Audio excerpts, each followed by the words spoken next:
ونحن أقرب إليه منكم ولكن لا تبصرون فلولا إن كنتم غير مدينين ترجعونها إن كنتم صادقين فأما إن كان من المقربين فروح وريحان وجنة نعيم وأما إن كان من أصحاب اليمين فسلام لك من أصحاب اليمين وأما إن كان من المكذبين الضالين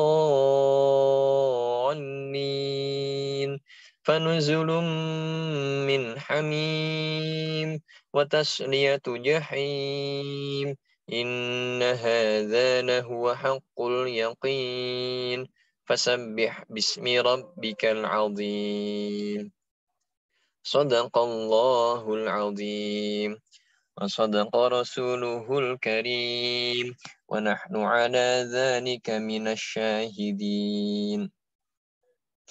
Kita mulai mau Ustaz G. Suara saya jelas G Ustaz. Bismillahirrahmanirrahim. Assalamualaikum warahmatullahi wabarakatuh. Waalaikumsalam warahmatullahi wabarakatuh. Bismillah walhamdulillah. La hawla wa la quwwata illa billah.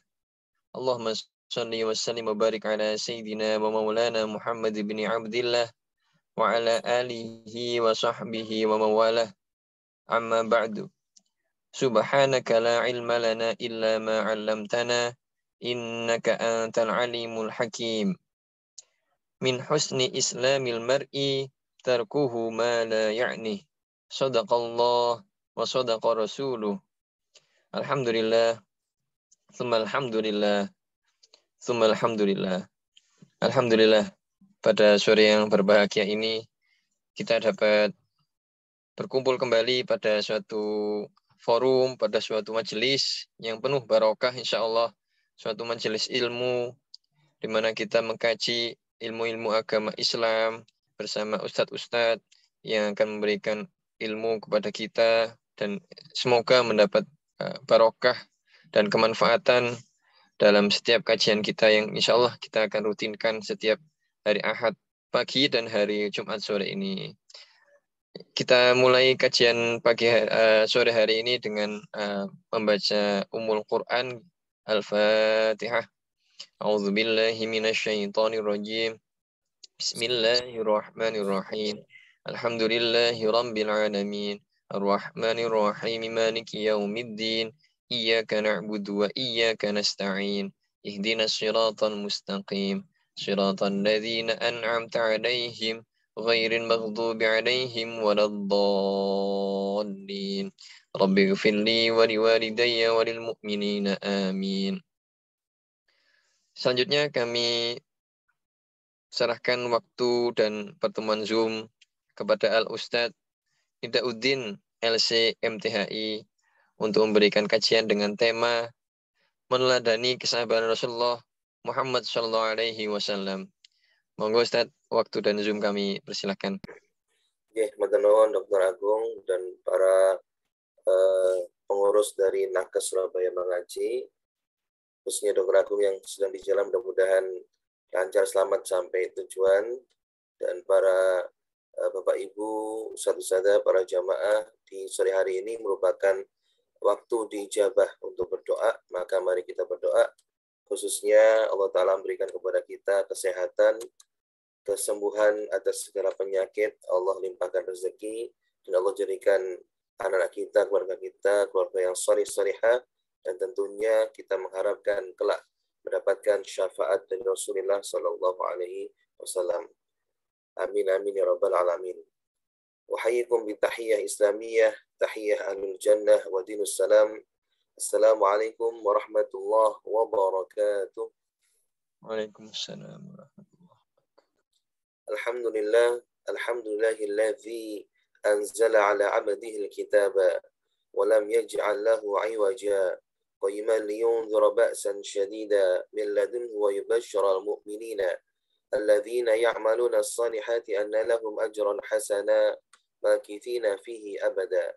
والصلاة والسلام على نبي المصطفى نبينا محمد صلى الله عليه وسلم وعلى آله وأصحابه ومن تبعهم بإحسان إلى يوم الدين. أما بعد، سبحانك لا علم لنا إلا ما علمتنا إنك أنت العليم الحكيم. اللهم إنا نسألك الإخلاص والصدق في القول والأعمال. اللهم لا سهل إلا ما جعلته سهلا وأنت تجعل الحزن إذا شئت sahla muyassara. Amin ya rabbal alamin. Alhamdulillah, di sore hari ini kita bisa berjumpa kembali tentunya di taman surga. Maka Rasulullah mengatakan majlis ilmu adalah taman surga, sehingga bukan majlis Zoom biasa, tapi majlis ini majlis yang didekatkan oleh Allah Subhanahu wa taala di surganya. Karena Rasulullah bersabda, "Idza maratum bi riyadil jannah farta'u," apabila kalian melewati taman surga di dunia, maka berhentilah. Para sahabat bertanya, apa taman surga di dunia? Hilakut dzikr. Majlis ilmu, tentunya ilmu yang mendekatkan kita kepada Allah, ilmu yang menjadikan kita lebih mencintai Rasulullah, itulah taman-taman surga di dunia. Maka insya Allah, mudah-mudahan hadirnya kita di taman surga, hati kita menjadi lebih tenang, jiwa kita menjadi lebih tentram, dan tentunya Allah menambahkan keimanan serta ilmu yang bermanfaat bagi kita semuanya. Alhamdulillah, pada tema sore hari ini, sebagaimana disampaikan Dr. Agung, kita akan meneladani kesabaran Rasulullah SAW. Mengapa? Mungkin karena kita berada di bulan Maulid, ya, bulan Rabiul Awal. Ya, maka Masya Allah, orang Jawa itu kalau mengatakan bulan Rabiul Awal itu dengan bulan Maulud. Ya, Maulud artinya kelahirannya Rasulullah. Kenapa? Karena orang Jawa mengetahui bagaimana kemuliaannya Rasulullah. Ya, kemuliaan bulan ini, di mana di bulan ini lahir sosok yang mulia. Maka insya Allah mudah-mudahan dari kajian ini kita lebih meneladani Rasulullah, khususnya dalam hal kesabaran beliau. Masya Allah, bacalah Al-Quran, ya, bukan aqua. Baca Al-Quran, kebaikan dari Allah untuk kebaikan hidup manusia. Kita yakin Al-Quran adalah sumber kebaikan. Al-Quran adalah pedoman hidup. Maka semakin sering kita membuka Al-Quran, hidup kita akan terarah. Semakin sering kita mengkaji Al-Quran, haus hati ini, haus jiwa ini akan terasa lega, insya Allah. Utaman duduk di majlis ilmu, Amirul Mukminin Umar bin Khattab, beliau berkata, "Innar rajula la yakhruju min manzilihi wa alaihi min adz-dzunub mithla jibal tahamah." Sungguhnya seorang keluar dari rumahnya dalam keadaan dia memiliki dosa-dosa sebesar gunung Tihamah. Fa idza sami'a al-ilm khafa wa raja'a wa taba. Maka ketika dia mendengar ilmu, dia ikut majlis ilmu, kemudian ilmu itu menjadikan dia takut kepada Allah, kemudian dia kembali ke rumahnya dan bertobat kepada Allah, maka dia pun pulang ke rumahnya dalam keadaan tidak memiliki dosa. Oleh karena itu, janganlah kalian meninggalkan majlis-majlisnya para ulama. Dari kitab Miftah Darus Sa'adah, jilid pertama, halaman 122. Masya Allah, sampai Khalifah Umar bin Khattab yang mengatakan, kalau seandainya kita mendengarkan ilmu, kemudian dengan ilmu itu kita semakin takut kepada Allah, menjadikan kita bertobat kepada Allah, maka dosa-dosa kita berguguran insya Allah. Abu Yazid Muhammad Alawi Al-Maliki, beliau adalah guru dari para ulama, dan beliau adalah dzurriyyah Rasulullah SAW di Mekkah. Beliau mengatakan, tidak layak seorang yang berakal bertanya, mengapa kalian memperingati maulid? Karena seolah-olah yang bertanya, mengapa kalian bergembira dengan adanya Nabi? Maka dengan kita memperingati maulid, ya, kita memuliakan maulid Nabi, kelahirannya Rasulullah, maka kita sedang bergembira dengan lahirnya atau hadirnya Nabi Muhammad SAW. Maka insya Allah, mari kita ucapkan salawat kepada baginda Nabi Muhammad SAW dengan ucapan Allahumma salli wa sallim wa barik wa karim ala Sayyidina Muhammad. Rasulullah SAW sang idola hidup. Ya, Masya Allah, Allah Ta'ala sendiri dalam Al-Quran, ya, dalam surat Al-Ahzab, Allah Ta'ala berfirman bahwasanya ada manusia-manusia yang dijadikan pedoman, dijadikan contoh dalam menerapkan Islam yang benar. Jadi Islam ini bukan hanya teoritis, tapi juga sudah praktek. Kenapa? Karena Allah Ta'ala menurunkan seorang Rasul yang menjadi gambaran bagaimana Islam itu diamalkan. Dan di antara idola yang harus kita jadikan teladan adalah Rasulullah Sallallahu Alaihi Wasallam. Allah Ta'ala berfirman, A'udzu billahi minasy syaithanir rajim. Bismillahirrahmanirrahim. Laqad kana lakum fi Rasulillahi uswatun hasanah. في رسول الله أسوة حسنة لمن كان يرجو الله واليوم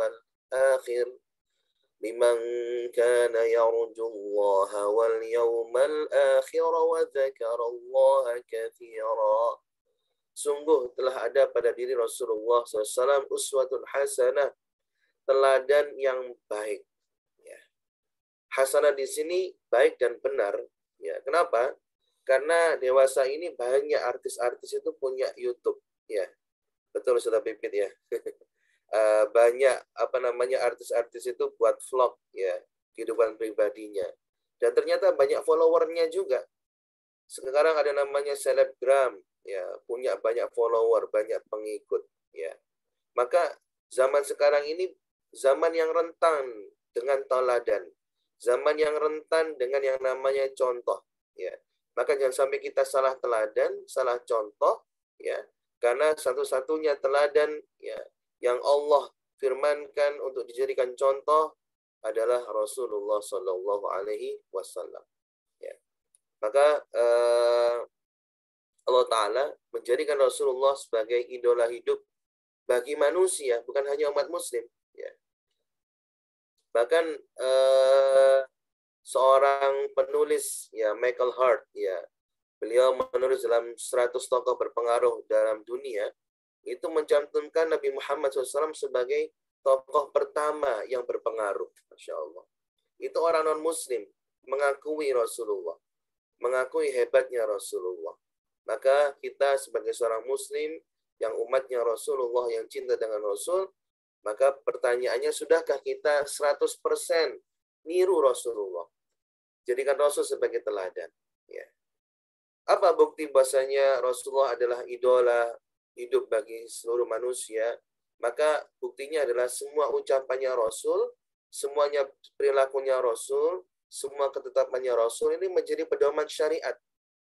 Ya. Maka ada namanya hadis atau sunnah. Apa itu hadis? Semua yang diucapkan Rasul. Ya. Apa itu hadis? Semua yang dilakukan Rasulullah. Apa itu hadis atau sunnah? Semua yang ditetapkan Rasul itu menjadi pedoman hidup bagi seorang Muslim. Ya. Bukan Nabi yang lain, ya, tapi Rasulullah. Ya.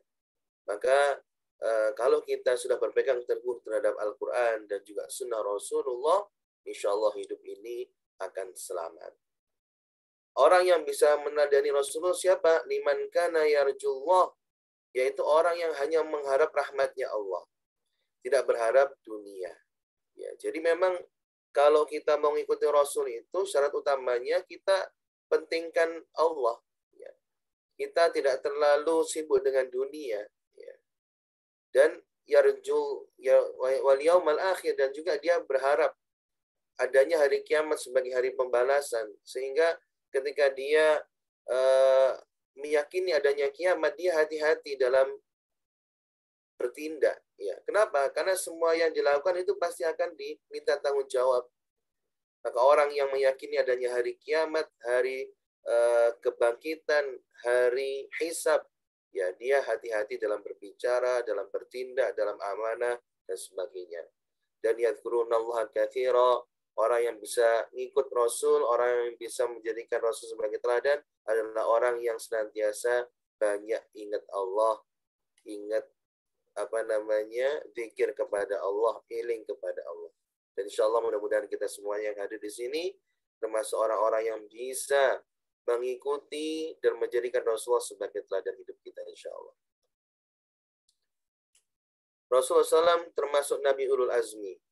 Siapa Nabi Ulul Azmi? Yaitu Nabi yang diutamakan Allah karena kesabarannya. Ya, jadi Masya Allah, kita pas ini temanya meneladani kesabaran Rasul. Kan Rasul memang dipilih sama Allah sebagai Nabi yang sabar.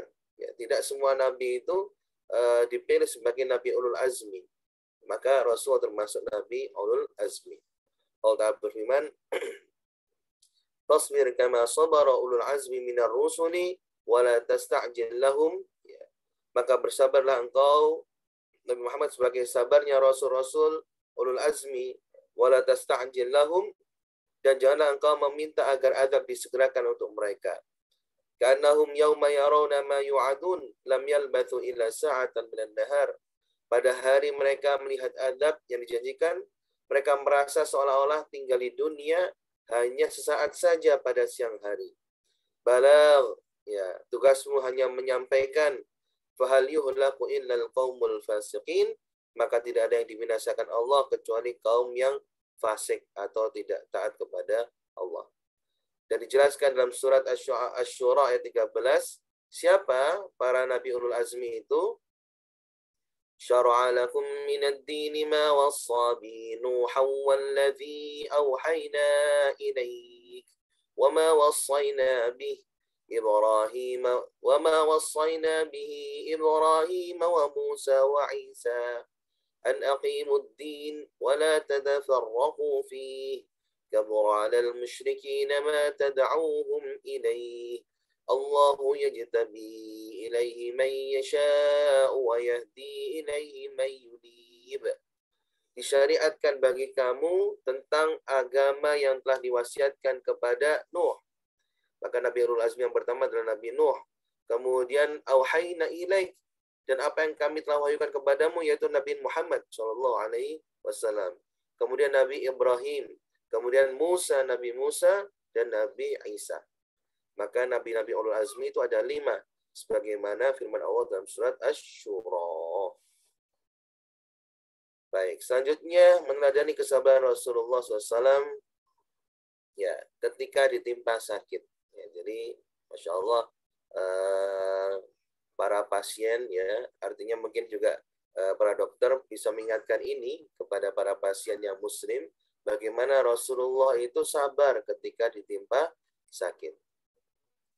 Dalam sebuah hadis dikatakan dalam riwayat Imam Al-Bukhari, dakhala Abdullah ibn Mas'ud, suatu ketika Abdullah ibn Mas'ud memasuki rumahnya Rasulullah, ya. Dan Rasul dalam keadaan yu'ak, ay yusibuhu al-alam wa ta'bi minal humma. Rasul itu demam tinggi, ya, disebabkan karena kecapean, ya, disebabkan karena penyakit, ya. Faqala lahu, kemudian Ibnu Mas'ud berkata kepada Rasul, ya Rasul, innaka tu'aku wa'kan syadidan. Ya Rasul, engkau ini demam tinggi, ya. Sakit demammu, sakit panasmu ini tinggi banget gitu ya. Mungkin kalau ukuran manusia itu 39-40 derajat gitu ya, Dr. Agung. Itu demam tinggi gitu ya. Di atas itu, Masya Allah.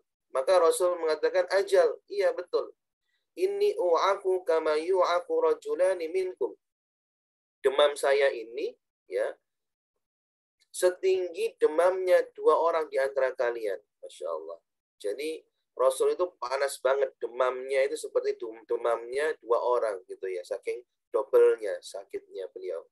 Faqala Ibnu Mas'ud berkata, Dzalika an laka ajrain.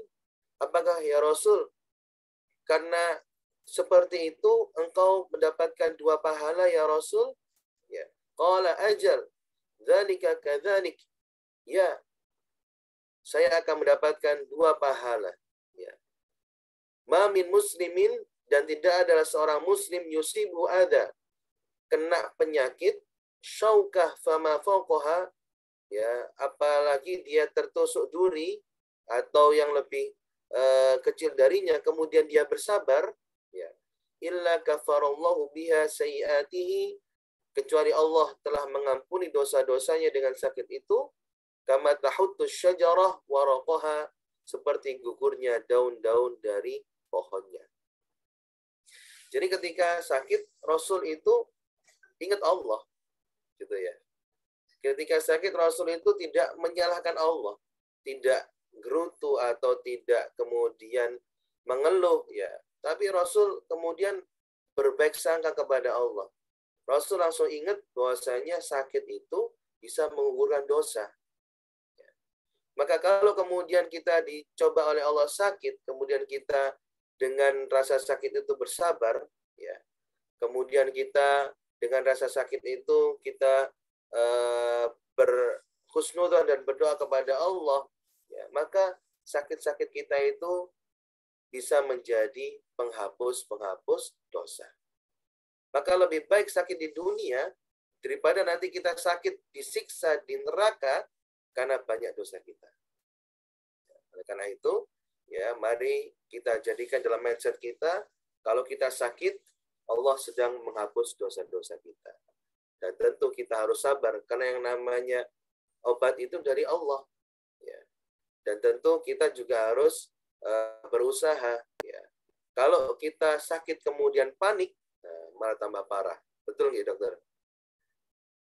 Kalau sakit itu nggak boleh panik nih. Ya. Jadi sakit itu, ya, Rasulullah ajarkan sabar, kemudian mind positive thinking, gitu ya.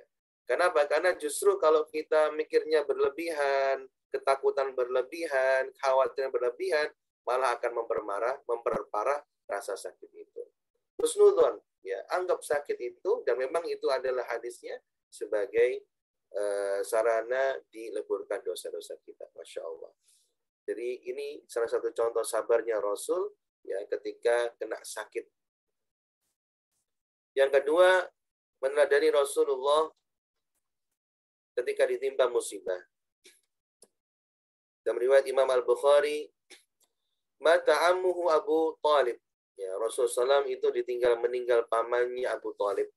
Abu Talib itu bukan hanya paman, tapi juga orang tuanya Rasulullah, yang membesarkan Rasulullah, ya, yang melindungi Rasulullah, yang menjaga Rasulullah, itu pamannya Abu Talib. Kemudian meninggal. Kemudian tidak lama meninggal pula istri yang disayangi beliau, yaitu Khadijah. Masya Allah. Kalau kita, ya, nggak bisa membayangkan, ya, ketika istri yang berdua menemani kita, yang sehidup menemani kita, kemudian meninggal, tentu sangat sedih, ya. Dan Rasulullah itu tidak pernah poligami ketika Khadijah masih hidup. Ya. Saking sayang dan setianya Rasulullah. Meskipun memang poligaminya Rasulullah itu, ya, karena kehendaknya Allah, ya, karena banyak hal yang kemudian Rasulullah menjadikan beristri banyak, karena balas bukan nafsu. Tapi ketika Khadijah hidup, Rasulullah setia dengan Khadijah. Dan kemudian Khadijah meninggal. Dan di tahun yang sama, jadi disebut sebagai Amul Husni, ya, apa namanya, hari kesedihan, tahun kesedihan. Ya. Kemudian anak-anak laki-lakinya, jadi Rasulullah itu ada 7 orang laki-laki itu meninggal, Masya Allah. Jadi semua anak laki-lakinya Rasulullah itu meninggal tidak lama setelah meninggalnya Khadijah, kecuali Fatimah. Matat Khadijah zaujatuhu al-aqilah ar-rasyidah. Ya. Maka meninggalnya Khadijah, sang istri yang sangat betul-betul mengayomi, melindungi Rasulullah, al-hazimah walati kanat tu'ayyiduhu wa tansuruhu, yang sangat meneguhkan perjuangannya Rasul, ya, menyemangati, menolong, ya. Kemudian pada saat itu, ya, yauma ta'allabat 'alaihil jahiliyah, di mana pada waktu itu orang-orang Arab jahiliyah sangat memusuhi Rasulullah. Ya. Wa qad kanat radhiyallahu anha sa'idahu al-aiman, yang mana yang nama Khadijah itu adalah ibaratnya adalah penolong tangan kanannya Rasulullah. Ya. Wa qatala ammu Hamzah. Ya. Pada tahun itu pula, ya, pamannya Hamzah itu meninggal. Ya. Kemudian inna akhira auladihi Ibrahim mata. Ya. Dan kemudian ya tadi ketika anak laki-lakinya meninggal yang paling akhir itu namanya Ibrahim. Ya. Jadi salah satu hikmah mengapa anak laki-lakinya Rasulullah itu meninggal semuanya, ya supaya tidak ada anggapan ya nabi berikutnya. Ya, maka Allah kemudian mewafatkan anak-anak laki-laki Nabi Muhammad SAW. Dan ketika meninggalnya Ibrahim, anak laki-laki terakhir beliau, ya, kita ini sebagai seorang bapak itu tentu pengen punya anak laki-laki, betul nggih? Dikasih anak perempuan masih belum puas gitu ya. Pengennya anak laki-laki. Lah ini anak laki-lakinya Rasulullah semuanya meninggal dan terakhir adalah Ibrahim. Kemudian ya Ibrahim ini meninggal di usia kedua tahun, masya Allah. Usia lucu-lucunya anak. Ya. Fakana yanzuru ila ibni al-habib al-qarib min al-qalb. Dan kemudian Rasul ini memandangi terus anaknya sampai kemudian keluar air matanya, gitu ya. Tatasaqat ala khaddihi wa huwa min asbarin nas. Ya, kemudian meleleh air matanya yang membasahi pipi-pipi beliau, insyaallah. Ini menunjukkan manusiawinya Rasulullah. Rasul itu bukan malaikat, Rasul adalah manusia yang juga bisa nangis. Ya. Tapi bedanya Rasulullah ketika meninggal anaknya, beliau mengatakan seperti ini. Innal aina tadma', sungguhnya yang namanya mata ini menangis. Wal qalba yahzan, hati ini sedih. Wala naqulu illa ma yarda rabbuna wa inna bifiraqika. Namun kami tidak akan berkata apapun, tidak akan menyalahkan apapun kecuali kami ridho kepada Allah dengan kepergianmu wahai Ibrahim. Ya Ibrahim la mahzunun, meskipun kami sangat bersedih, masya Allah. Jadi Rasulullah dalam keadaan sedih masih mengatakan ridho. Saya rela, sudah saya ridho sama Allah. Ya. Ini gambaran sabarnya Rasulullah ketika diuji dengan bahkan meninggalnya anak laki-laki yang disayangi. Ya, beliau mengatakan kami hanya ridho, kami hanya rela dengan ketetapannya Allah Subhanahu wa Ta'ala. Selanjutnya kesabaran Rasulullah dalam ketaatan kepada Allah.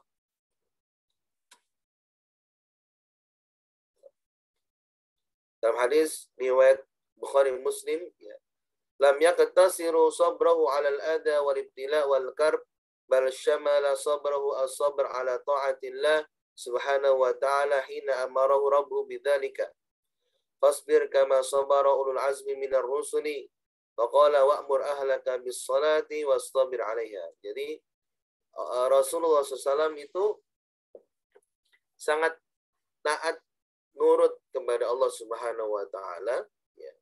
Bahkan Allah Ta'ala mengingatkan terus-menerus kepada Rasulullah, bersabarlah seperti sabarnya para nabi ulul azmi. Dan perintahkanlah dan ajaklah keluargamu untuk sholat dan sabar ketika mengajak mereka. Maka ayat Toha ini, surat Toha ayat 132 ini juga berlaku untuk kita, gitu nih. Jadi kita ini kalau ngajak anak sholat, ya nyuruh anak sholat, itu harus sabar juga. Ya. Sabar bagaimana? Sabar kemudian ketika anak itu nggak bisa dikasih tahu, ya tetap kita terus sabar, terus ngasih tahu terus, jangan sampai ketika anak nggak bisa dikasih tahu, kita tinggalkan seperti itu.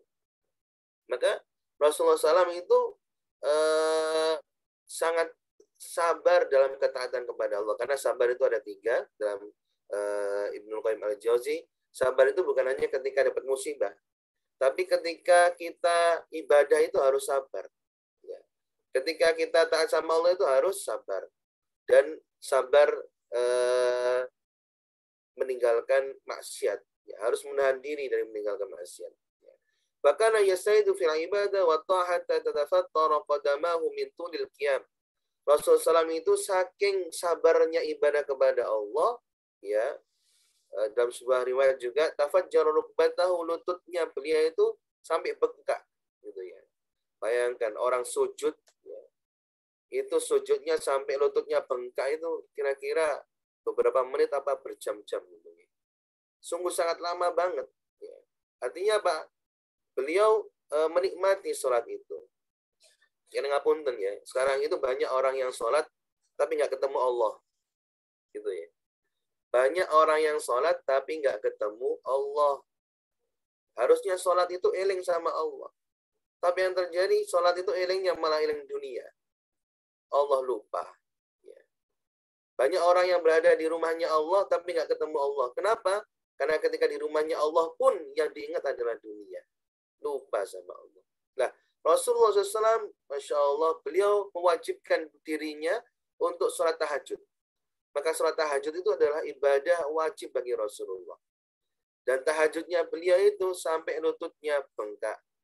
Kemudian kaki beliau itu tafattara, ya, itu lemah gitu ya. Saking lamanya berdiri dalam sholat. Hingga kemudian yang beliau katakan, ya, afala akunu abdan syakura. Apakah aku tidak ingin menjadi hamba yang bersyukur? Masya Allah. Nah ini, kalau kita ingin menikmati sholat khusyuk, itu sholat tujuannya adalah bersyukur. Jadikan sholat itu sebagai bukti syukur kita, gitu ya. Kita sudah sehat, kita dikasih kesembuhan, anak-anak soleh-soleha, itu syukurnya lewat sholat. Maka dalam surat Al-Kautsar itu, inna a'tainakal kautsar, sungguhnya kami telah memberikan kepadamu nikmat yang sangat banyak sekali. Maka karena nikmatnya Allah banyak sekali, apa yang harus kita lakukan? Fasalli li rabbika. Maka balas nikmatnya Allah itu dengan sholat khusyuk karena Allah. Lah kalau ada orang sholat, kemudian dia nggak ingat Allah, dia nggak ketemu Allah, bisa jadi kata para ulama, bisa jadi Allah tidak mau ketemu dia. Na'udzubillah. Jangan sampai ketika kita sholat nggak bisa khusyuk, itu karena Allah nggak lagi mau ketemu dengan kita. Na'udzubillah. Oleh karena itu pelajari ilmu sholat. Penting. Fahami bacaan sholat. Supaya sholat itu ketemu Allah. Supaya sholat itu berjumpa dengan Allah. Maka ini salah satu motivasi Rasulullah, ya, bersabar dalam ketaatan kepada Allah, ingin menjadi hamba yang bersyukur. Karena nikmatnya Allah itu sangat besar bagi kita. Selanjutnya adalah dalam kesederhanaan hidup. Bagaimana kesederhanaannya hidupnya Rasulullah? Suatu ketika Umar radhiyallahu an, ya, beliau mendatangi rumah Rasulullah, kemudian mendapati Rasulullah tidur, yanamu 'alal hasir. Hasir itu anyaman, ya, tikar dari anyaman daun, ya. Jadi mungkin kalau tikar zaman dulu itu ya seperti itu, ini tikar dari anyaman daun. Yang mana athara fi janbihi, ya, itu membekas pada tubuhnya Rasul. Umar kemudian melihat hal tersebut, itu fayabki, nangis sejadi-jadinya. Kemudian Rasulullah SAW bersabda, kenapa kamu menangis wahai Umar? Umar berkata, ya Nabi Allah, wahai Nabi Allah, wa ma li la abki wa hadzal hasir qad athara fi jambika. Gimana aku nggak nangis? Bekas-bekas tikar itu membekas pada tubuhmu ini ya Rasul. Wa hadhihi khizanatuka la ara fiha ila ma ara. Dan lemarimu ini ya Rasul, yang nggak ada isinya apa-apa. Masya Allah. Wa dzaka Kaisar, sedangkan para kaisar, wa Kisra, sedangkan para raja, itu mereka tidur dengan dipan-dipan yang indah. Namun engkau ya Rasul, Masya Allah, sampai nggak bisa berkata-kata lagi. Ini bagaimana sederhananya Rasulullah. Bagaimana Rasul masih sabar. Ya. Hidup sederhana, ya, hidup ala kadarnya, dan Rasul sabar dengan itu. Selanjutnya, ini sabarnya Rasulullah dalam berumah tangga, khususnya dengan istrinya. Suatu malam Rasulullah SAW berjalan pulang ke rumah dari masjid. Sampainya di rumah, Aisyah radhiyallahu anha sedang tertidur lelap. Beliau lantas berupaya agar istrinya itu tidak tersentak bangun.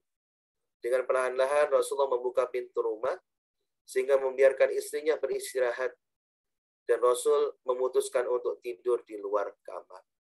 Artinya apa? Artinya kamarnya Rasul itu ya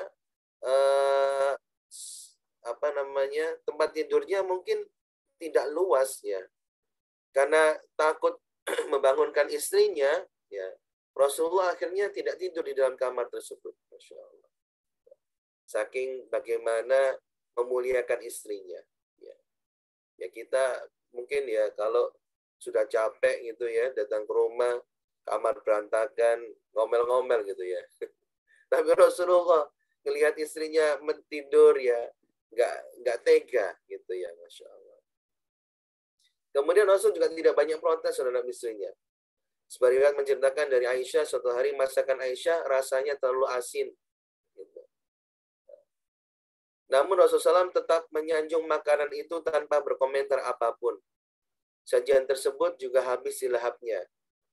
Dan belakangan Aisyah mencicipi masakannya sendiri dan sadar akan rasa yang terlampau asin. Ya, Masya Allah. Begitu sopannya Rasulullah dan tidak pernah sekalipun mencela istrinya. Masakannya pun nggak dicela, apalagi istrinya. Masya Allah. Ya, maka ya mungkin bisa kita tiru gitu nih bapak-bapak ya. Istri kita itu sudah masak, capek-capek masak gitu ya. Kemudian meskipun masakannya itu tidak enak, sabar gitu ya. Sabar, kemudian memakan dengan habis, ya disanjung ya. Karena istri itu butuh penghargaan. Ya. Kenapa sih kok istri males masak? Mungkin karena jarang dipuji sama suaminya. Gitu. Betul nggak, Bu Nur Afni? Ya. Coba istrinya itu disanjung, dipuji, semangat gitu. Masya Allah. Mi atau Umi atau Ma, Masya Allah enak masakannya, semangat istrinya itu. Tidak hanya buat sarapan, buat kue, buat apa, Masya Allah. Gitu ya. Dan itulah yang dilakukan Rasulullah, sabar. Meskipun masakan istrinya tidak enak atau asin. Ketika sedang marah, Aisyah pernah melontarkan ucapan kasar kepada Rasulullah. Aisyah berkata, engkau orang yang mengaku-ngaku sebagai Nabi. Masya Allah. Bayangkan Rasulullah. Ya. Dan memang Aisyah ini banyak cerita, ya, banyak riwayat. Karena memang Aisyah ini anak yang masih kecil gitu ya. Jadi bahkan dalam riwayat dikatakan, Rasulullah itu menemani Aisyah main boneka. Rasulullah itu sampai menggendong Aisyah di pundaknya Rasulullah, bermain dengan teman-temannya. Ngemong ibaratnya dengan Aisyah ini. Lah, ya tadi suatu ketika ya sampai Aisyah kemudian asal ngomong kemudian bilang seperti itu, ya. Tapi apa responnya Rasulullah? Rasulullah menyikapinya dengan penuh kasih sayang. Rasul hanya tersenyum, ya, dan tidak sedikit pun terlihat marah. Nah, ini ya bapak-bapak gitu ya, kalau mungkin istri ngomel gitu ya, diemin aja, senyumin aja gitu ya.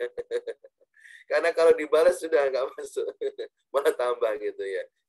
Gitu ya, senyum aja gitu. Nah, insya Allah sudah selesai. Karena memang istri itu butuh meluapkan emosinya gitu ya, butuh ngomong gitu ya. Ya, jadi seperti Rasulullah diam, Rasulullah tersenyum, ya, Masya Allah, tidak balas gitu ya. Nah ini bagaimana sahabatnya Rasulullah SAW bersama istrinya ya ketika Rasulullah diuji, dan banyak cerita yang lain gitu ya. Salah satunya ketika yang sangat terkenal adalah Rasulullah dengan penduduk Taif ya. Penduduk Taif gitu ya, bagaimana Rasulullah itu berdakwah kemudian dilempari kotoran, dicaci maki. Maka para ustadz ya, para pendakwah ya, itu kalau kemudian hanya diejek gitu saja, itu masih belum ada apa-apanya dengan Rasulullah gitu. Maka kalau kita berdakwah gitu ya, kita ngajak orang baik kemudian responnya itu nggak baik, ya sudah, sabar saja seperti sabarnya Rasulullah. Rasul itu lebih nemen. Kita ini belum ada apa-apanya tentang kita. Selanjutnya, jadikan bagaimana kita mengambil pelajaran dari sahabatnya Rasul, jadikan kesabaran Rasulullah sebagai contoh untuk juga terus bersabar dalam segala masalah dan kesulitan hidup. Memang Allah Ta'ala itu tidak menjanjikan hidup kita mudah. Ya. Ini bisa jadi satu sini ya. Allah Ta'ala tidak menjadikan hidup kita mudah. Tapi yang Allah janjikan adalah setelah kesulitan pasti ada kemudahan. Inna ma'al usri yusran. Allah Ta'ala tidak menjanjikan hidup kita mudah, tapi Allah menjanjikan setelah kesulitan pasti ada kemudahan. Bahkan ini rahasianya ya. Inna ma'al usri yusran. Kenapa kok al-usri itu pakai alif lam? Yusran itu tanpa alif lam. Kan dalam bahasa Arab, al-usri itu ma'rifah. Ma'rifah itu sesuatu yang tertentu.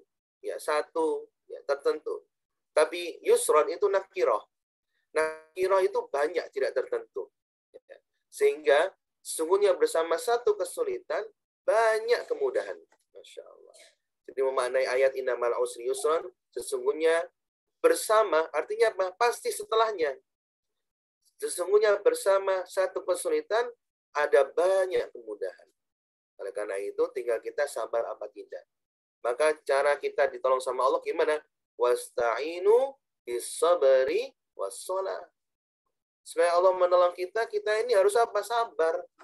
Kalau nggak sabar, nggak ditolong sama Allah. Dan harus sholat. Ya. Maka sabar dan sholat itulah cara agar kita ditolong sama Allah Subhanahu wa Ta'ala. Sakit, ya harus sabar. Karena dengan sabar itu Allah menolong kita. Tapi kalau kita nggak sabar, ya akhirnya apa? Ya akhirnya malah mencari alternatif-alternatif gitu ya, Masya Allah. Ya, sehingga malah terjadi kemusyrikan di sana. Ya, berobat pada dukun, gitu, berobat pada orang-orang pintar, gitu ya, Masya Allah. Kenapa? Karena nggak sabar. Ya, maka tadi ya kalau sakit sabar, kemudian mindset kita sakit ini adalah penggugur dosa. Daripada saya disiksa nanti, lebih baik saya sakit sekarang, dosa-dosa diampuni Allah. Kemudian pelajaran yang kedua, mari kita berusaha bersabar sekuat Rasulullah. Sabar singkat barbar gitu ya, sabar terus menerus gitu ya, sesabar sekuat Rasulullah. Mengutamakan bersabar dalam menyikapi semua masalah hidup ya. Apalagi ini di jalan gitu ya. Jalan itu kan rentan emosi, ya disalip mobil kanan itu, diklakson gitu ya. Kadang nggak sabaran. Ya, saya pribadi juga kadang seperti itu ya. Tapi apa manfaatnya kalau kemudian kita balas ya? Berarti kan kita sama dengan mereka. Apa manfaatnya kemudian kalau kita berantem, kita rame? Maka hadapi semuanya, ya sikapi semuanya, utamakan dengan bersabar. Jika dirimu atau keluargamu tersakiti, maka tanamkan dalam diri, bukan aku saja yang pernah tersakiti seperti ini. Rasulku lebih sakit dari ini. Dan tautkanlah selalu hati ini kepada Allah Subhanahu wa Ta'ala. Maka jangan kemudian kita menganggap satu-satunya, ya Allah, aku kok orang yang paling susah sendiri, ya Allah. Jangan menganggap satu-satunya, karena orang-orang sebelum kita pun diuji dengan ujian yang sama, bahkan lebih berat ujiannya. Dan sebagai seorang mukmin kita yakin, la yukallifullahu illa usaha. Allah tidak akan memberikan ujian kecuali kita sudah sanggup. Ya. Maka fair ujiannya Allah itu. Maka ketika kita diuji sama Allah, kita langsung mikir, oh saya pasti bisa. Karena nggak mungkin Allah mendolimi diri seorang hamba. Wa ma'allahu bidzalimina min ibad, ya. Dan Allah itu tidak mendolimi hambanya. Ya. Ingat pahala, keutamaan dan janji Allah bagi orang yang bersabar. Dalam surat Az-Zumar Allah Ta'ala berfirman, innama yuwaffas sabiruna ajrahum bighairi hisab. Ya. Allah Ta'ala hanyalah memberikan pahala orang yang sabar itu, pahala bighairi hisab, tanpa batas. Masya Allah. Salat berjamaah 27 derajat. Ya. Tapi pahala sabar tanpa ada batas. Maka ujiannya pun tanpa batas. Karena pahalanya tanpa batas. Dalam berdakwah atau berbuat baik, ingat bahwa kemenangan dan pertolongan Allah itu bersama orang yang sabar. Rasulullah SAW bersabda dalam riwayat Imam Ahmad, "Anna nasra ma'as sabri." Dan ketahuilah wa'lam anna nasra ma'as sabri.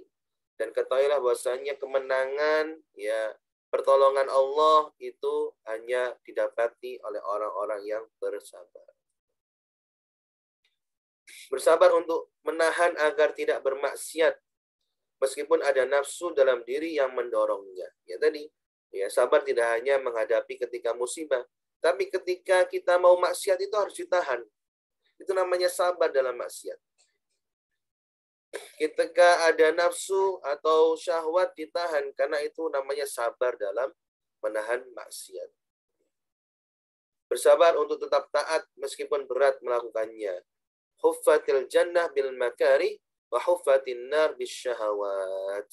Yang namanya jalan ke surga, ya, itu diliputi dengan hal yang tidak kita sukai. Sedangkan jalan menuju neraka itu diliputi dengan syahwat-syahwat, dengan hal-hal yang menggoda iman.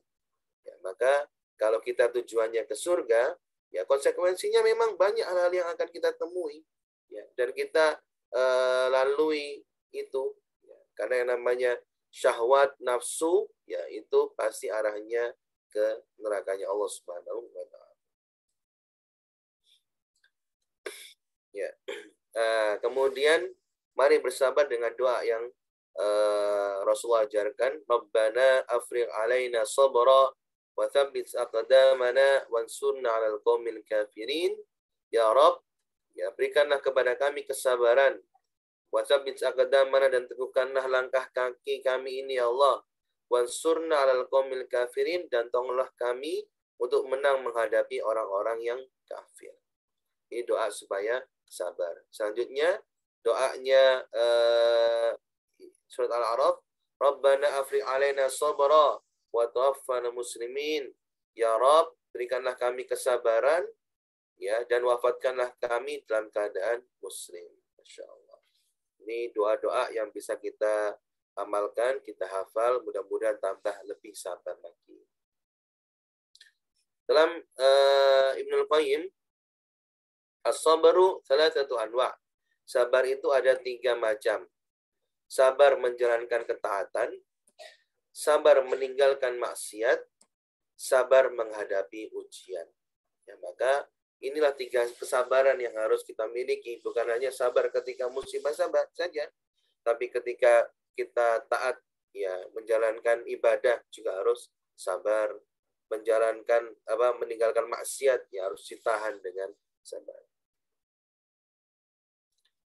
Limada sabar Ayub? Kenapa Nabi Ayub itu sabar dengan ujian penyakit seperti itu? Walimada kharajat Maryam ila nasi bitifniha? Dan kenapa Maryam itu tetap sabar, ya, tetap berani keluar kepada orang-orang dengan membawa anaknya, ya. Dengan Maryam itu dituduh berzina dan sebagainya, tapi Maryam itu masih kuat. Walam yakhafu Ibrahim minan nar, dan Ibrahim itu tidak takut ketika dibakar di api. Walam yahzan nabiyyuna fil ghar, dan Nabi Muhammad itu enggak khawatir ketika berada di goa, dikejar-kejar oleh musuhnya. Li'annahum ahsanu dhanna billah, karena mereka semuanya husnudzon kepada Allah. Karena mereka semuanya tidak negatif thinking kepada Allah, husnudzon kepada Allah. Maka dalam sebuah pepatah dikatakan, man arafa barang siapa yang berhusnudzon kepada Allah, ya, maka azalatuhma, Allah akan menghilangkan kesedihan. Wa qala kunu fi'lihi bil hikmah, dan orang yang husnudzon itu berkata, semua apa yang Allah kerjakan itu pasti ada hikmahnya. Jadi seorang muslim kalau ada musibah itu langsung dia kemudian pasti ada hikmahnya. Pasti ada hikmahnya. Sehingga kita berhusnudzon, tidak menyalahkan Allah. As-sabru miftahul faraj. Ya. Sabar itu kunci kesulitan. Waridha miftahus sa'adah, dan ridha, ikhlas kepada Allah, kunci kebahagiaan. Walhamdulillah miftahu kullan ni'am, dan mengatakan alhamdulillah, segala puji bagi Allah, adalah kunci segala kenikmatan. Maka kalau diuji sama Allah, alhamdulillah. Alhamdulillah ala kulli hal. Ya, seperti itu. Sabar itu ilmu tingkat tinggi. Belajarnya setiap hari, latihannya setiap saat, ujiannya sering mendadak. Ya. Karena memang sabar itu ya pahalanya tanpa batas. Maka belajarnya harus setiap hari, latihannya setiap saat, karena ujiannya sering mendadak. Bersabarlah sampai pada saat para malaikat menyambutmu di pintu surga dan mengatakan kepadamu, Salamun alaikum bima sabartum fa ni'ma 'uqbad dar. Dalam surat Ar-Ra'd dikatakan, nanti orang-orang yang masuk surga itu oleh para malaikat disambut. Tapi nyambutnya enggak selamat masuk surga, enggak. Jadi para malaikat itu menyambut orang-orang yang masuk surga itu dengan ucapan ini, selamat kamu sudah sabar. Masya Allah. Ya, jadi sabar itulah yang membawa kita ke surganya Allah. Dan para malaikat itu mengatakan selamat bagi orang-orang yang sabar. Fani'ma 'uqbad dar, dan alangkah nikmat surga ini tempat balasan dari kesabaran kita. Mudah-mudahan Allah Ta'ala menguatkan diri ini untuk terus bersabar, menjadikan kita orang yang sabar, yang banyak sabarnya, ya. Dan mudah-mudahan Allah Ta'ala menjadikan kita bisa meniru sabarnya Rasulullah, sehingga kita lebih mencintai Rasulullah, apalagi di bulan Maulid ini, lebih memperdalam untuk membaca kisah hidupnya Rasulullah, ya. Karena tentunya kita ini jangan hanya mengaku sebagai umatnya Nabi. Karena kalau ngaku-ngaku bisa jadi Nabi Muhammad gak mengakui. Tapi kita buktikan cinta kita dengan banyak berselawat kepada Rasulullah, dengan meneladani kesabaran Rasulullah dalam kehidupan kita. Semoga bermanfaat, semoga bertambah ilmu, iman, dan bisa menjadi inspirasi kebaikan. Wallahu a'lamu bissawab. Taqabbalallahu minna wa minkum salihal a'mal. Barakallahu fikum. Saya kembalikan ke Dr. Agung. Assalamualaikum warahmatullahi wabarakatuh. Waalaikumsalam warahmatullahi wabarakatuh.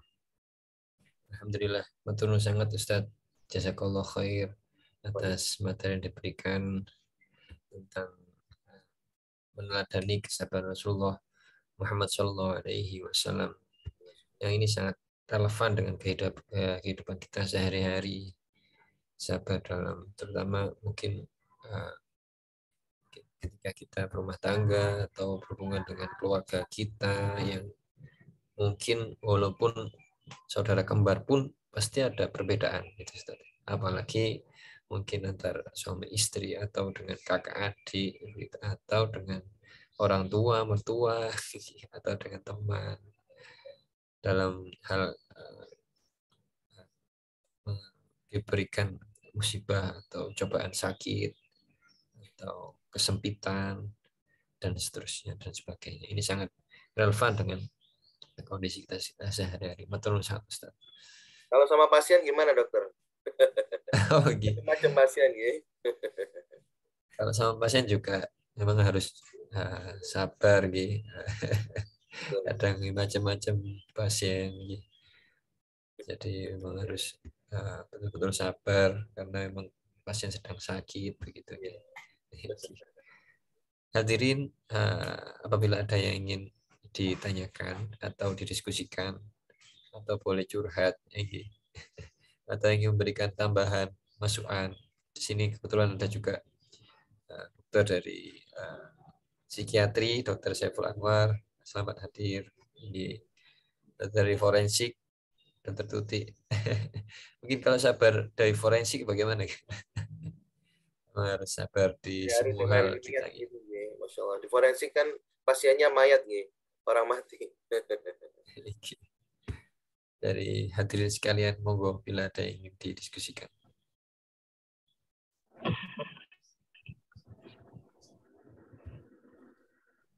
Jadi memang sabar betul-betul batasnya, guys. Tadi kalau misalkan kita ada yang menurut kita tidak cocok begitu, Ustaz, yang itu termasuk dekat dengan kita, misalkan saudara kandung begitu, atau anak mungkin nggih atau orang tua ngapunten nggih kadang nggih enten kejadian seperti itu yang iya nak nggih nggih sebentar. Itu kadang kita harus mensikapinya bagaimana Ustaz? Kadang kita berbeda karakter atau berbeda tujuan atau mungkin suka nggarai ngoten. Atau memang jauh kadang dia ingin enak sendiri atau menang sendiri begitu Ustaz. Mohon arahan Ustaz. Ngapunten ada putri ini baru bangun tidur. Alhamdulillah ikut belajar. Masya Allah. Memang ini keseharian kita dan memang ya macam-macam ya masalah seperti itu. Tapi mari kita utamakan dulu untuk sabar. Jadi apapun masalahnya itu tenang dulu ya. Jangan kemudian direspon dengan marah ya, dengan emosi ya. Jadi kita tenangkan diri karena orang yang tenang itu bisa menghadapi segala sesuatu dengan enak. Tapi kalau sudah nggak tenang gitu ya, marah dulu. Ada pepatah Arab mengatakan awalul ghadabi jununun wa akhirun nadamun. Awal dari marah itu hilangnya akal dan akhirnya pasti nyesel gitu ya. Jadi kalau kita nyikapi itu dengan emosi ya nggak akan selesai.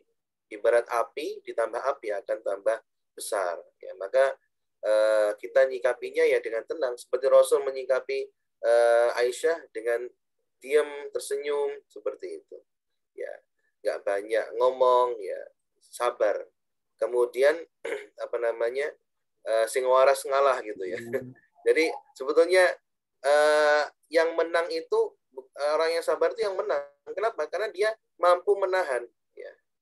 Ya, jadi orang ngalah itu sebetulnya menang gitu nih. Kenapa? Karena kita ini mampu menang untuk menahan emosi. Maka Rasul mengatakan jihad setelah perang Badar itu adalah jihadul hawa, menahan nafsu, ya, menahan amarah. Bahkan ada dalam surga. Jadi salah satu dalam riwayat dikatakan salah satu pintu surga itu namanya bab kadhiminal ghaidha wal 'afina 'anil nas. Pintu orang yang mampu menahan amarah. Masya Allah. Jadi orang yang sabar itu Allah sediakan pintu khusus di surga. Namanya bab kadhiminal ghaidha, pintu bagi orang-orang yang mampu menahan ghaid. Ghaid itu kalau dalam bahasa Arab syadidul ghadab, marah yang betul-betul marah murka. Ya, tidak hanya sedikit marah tapi dia digarai, dia digoda, murka gitu, yang kesel ya, tapi dia mampu menahannya gitu ya. Kadhim itu tidak hanya menahan tapi menghapuskan seperti itu. Jadi kalau dalam Islam wal kadhiminal ghaidha wal 'afina 'anil nas, kalau orang itu marah maka harus ditahan, dihilangkan marahnya ya, kemudian dia memaafkan orang itu. Itu agar kita nggak banyak masalah terjadi karena salah menyikapi. Masalah besar menjadi kecil kalau menyikapinya baik, benar. Masalah kecil jadi besar karena ketika menyikapinya salah, apalagi dengan marah-marah. Insyaallah Allah alam, mudah-mudahan bisa memberikan jawaban. Betul sangat Ustaz. Iya, sangat jelas. Tapi gini, Dokter Agung, Rasul itu juga marah gitu ya. Artinya Rasul itu ketika melihat Wahsy itu kan budak yang membunuh pamannya Rasul ya. Jadi Islam itu tidak menghilangkan tidak menafikan adanya kemarahan, bahkan ada marah yang dianjurkan, marah yang diwajibkan ketika agama kita dilecehkan, ketika kehormatan kita dilecehkan, itu wajib marah. Ketika Quran dihina, Nabi kita dihina, itu wajib marah. Nah, Rasul ketika melihat Wahsy itu memang nggak bisa melupakan bagaimana Wahsy membunuh pamannya, sehingga Rasul kalau ketemu orang yang seperti itu, Rasul menundukkan pandangan, jadi nggak menatap gitu ya, menatap dan memendam gitu, artinya menahan, ya menahan. Ataupun kalau kita marah sama anak gitu, nggih, nggak apa-apa jenengan marah itu sambil istighfar, astagfirullah gitu. Ungkapkan aja astagfirullah yang tadi gitu ya. Ya. Bahkan para ulama, para pejuang itu kalau marah gimana takbir? Allahu Akbar, Allahu Akbar. Jadi diungkapkan dengan takbir, dengan istighfar, bukan dengan perbuatan-perbuatan yang mungkin para dokter yang psikiatri dan sebagainya punya pengalaman tentang seperti itu. Ya, begitu Dokter Agung. Iya, matur nuwun sangat Ustaz. Sudah mau saya tanyakan tuh bagaimana kalau kita dengan anak tuh kadangkala kita perlu ngasih tahu kalau misalkan ini sudah batasnya begitu. Kadang kita perlu untuk memberikan penekanan begitu. Nah itu bagaimana? Jadi Biar saya, karena anak saya banyak, saya punya anak 5. Anak saya 5 dari yang bayi ini. Saya ketika nggak suka atau nggak setuju itu saya sampaikan. Maaf, Abi nggak suka dengan ini. Maaf, Abi marah. Jadi ada kata-kata yang harus kita ucapkan, 3 kata kunci. Ya, maaf, terima kasih, ya, minta tolong. Ya. Jadi sama anak itu harus diucapkan. Ya, maaf, ya, Abi nggak suka kayak gini. Maaf, Abi marah kalau kayak gini. Jadi kita sampaikan bahwa kita itu marah, gitu. Sehingga anak itu paham. Oh, ternyata kalau seperti ini bapakku marah. Oh, kalau seperti ini bapakku nggak suka. Nah, itu saya sampaikan, dan alhamdulillah nggak sampai mukul, nggak sampai kemudian kekerasan gitu. Jadi saya sampaikan aja, meskipun berulang kali, Abi nggak suka sama ini, seperti ini, ya, ayo. Jadi anak itu paham, karena insya Allah anak kita itu memahami, ya, paham, bisa diajak diskusi, daripada kemudian kita jiwiti, ya, jangan sampai suka jiwit ya, karena itu terbawa dalam ketika dia besar, dia akan teringat terus ketika kecil dia pernah digebuki sama bapaknya, dijiwiti dan sebagainya. Itu memorinya teringat terus, gitu ya. Maka berikan kesan kepada anak kita memori yang indah, memori yang sayang seperti itu. Ya, diungkapkan, dan itu harus kita lakukan supaya anak paham. Ya, kita sedang marah, kita nggak suka hal itu. Begitu, teman-teman. iya, matur nuwun sangat Ustaz. Kalau misalkan ada orang yang jauh, kadang ada yang tidak senang dengan keberhasilan kita, atau yang hasut terhadap kita, itu bagaimana kita mensikapinya Ustaz? Ya, memang kadang kita juga mangkel ya, ada orang yang sinis gitu, ada orang yang iri banget ya. Ya, tadi ya, idfa saya bil hasanah, balas keburukan itu dengan kebaikan gitu. Jadi kalau kita juga ikut balas dengan keburukan, apa beda kita dengan dia gitu. Kalau kita kemudian balas dengan keburukan, apakah bisa menyelesaikan masalah? Ya, jadi kalau ada orang sinis, orang iri, ya sudah, kita senyumin aja. Gitu, senyumin aja, kan dapat sodako kita. Daripada kita juga ikut cemberut, kita ikut hati kita menjadi tidak enak, ya sudah, kita senyumin, ya, kita istighfar dalam hati, ya, kita mohon sabar dari Allah, kita doakan dia, gitu ya. Karena ada ya kisah, dan Rasulullah sendiri itu bayangkan menyuapi seorang pengemis buta yang dia itu kerjaannya hasut dengan Rasul.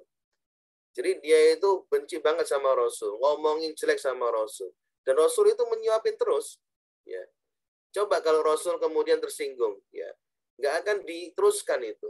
Ya, tapi Rasulullah kemudian menyuapi dengan saya dengan lembut, sampai kemudian Rasulullah itu meninggal, Umar menggantikan, dan si pengemis buta Yahudi itu baru sadar, loh, ini bukan orang yang nyuapin aku setiap hari. Terus ditanya, siapa yang menyuapi aku? Yang menyuapimu adalah Rasulullah, yang senantiasa engkau ejek, yang engkau kata-katain. Masya Allah. Ternyata itu menjadi sebab hidayah. Ya, maka mari kita balas dengan kebaikan, ya, balas dengan senyuman, kita doakan, mudah-mudahan mendapat hidayah Allah Subhanahu wa taala. Betul sangat Ustaz. Ini bila tidak ada yang disampaikan kembali, Oh iya, enten setunggal ya tadi dari Dokter Tuti, spesialis forensik. Assalamualaikum Ustadz. Maaf Ustadz kalau menghadapi hak kita, gaji dan lain-lain yang tidak sesuai. Apakah kita boleh menanyakan untuk cross check atau kita diam saja? Karena kalau cross check lebih banyak menimbulkan perselisihan. Bagus.